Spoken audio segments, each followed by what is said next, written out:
Sa araw na ito, tayo po'y nagpapasalamat sa Diyos sapagkat ito yung pagkakataon na bigyan natin ng parangal ang ina ng ating Panginoong Jesucristo, ang Mahal na Birhen Maria, sa pamagitan ng mga reyna na nagsagala sa araw na ito.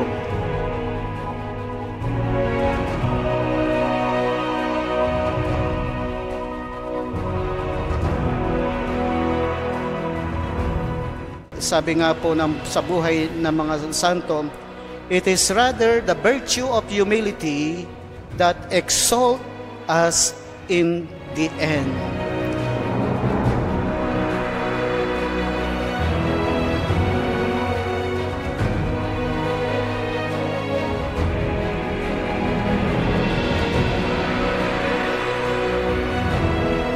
Ang pagkakaroon ng kababaan ng loob ay hindi nangangahulugan ng babaliwalain mo ang regalo at talento na ibinigay sa ating ng Diyos. Hindi rin ito nangangahulugan na pagsisikap na hindi ikumpara ang kanyang sarili. Subalit, para i-acknowledge na lahat ng binigay sa ating ng Diyos, maging ito man ay talent, ang lahat ng ito ay dapat umuuwi para sa ikalululwalhati ng Diyos. Yan po ang sabi ni St. Thomas. Ang pagiging mababa ang kalooban daw ay hindi para lagi kang ikumpara o para maging superior ka sa iba, para baliwalain ang mga talento mo, ang mga ibinigay sa iyong regalo ng Diyos, sapagkat para kay Santo Tomas, ang lahat ng nasa atin, magaling ka man,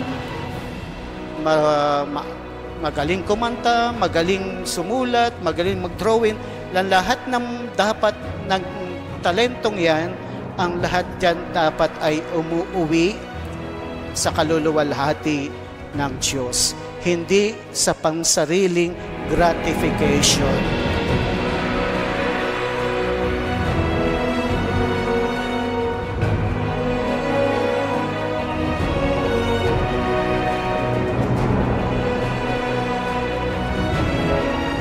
Sa pagdiriwang natin ng kapistahan ng Flores de Maria, ibinigay sa ating si Maria as our guide and inspiration. Dahil si Maria, sa kanyang kababaang loob, yung sinabing humble fiat.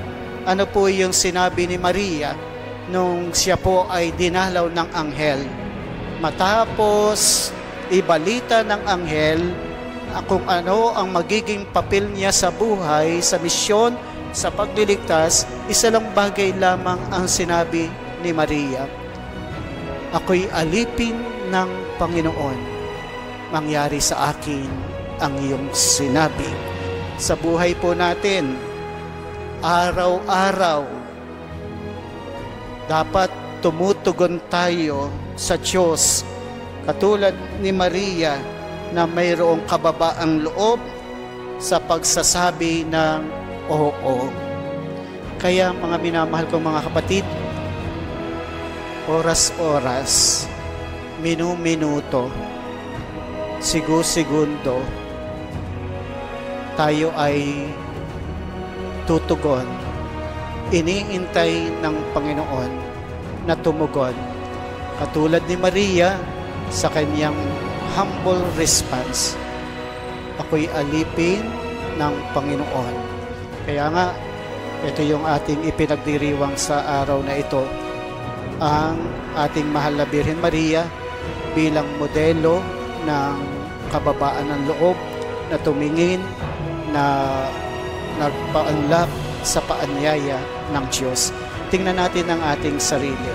Doon sa mga talent na meron ka, yung bang ginagawa mong paglilingkod, yung mga katalinuhan mo, yung mga kaalaman mo, yung mga ginagawa mo, ang lahat bang nangyan ay lagi mong sinasabi para sa ikaluluwalhati ng Panginoon.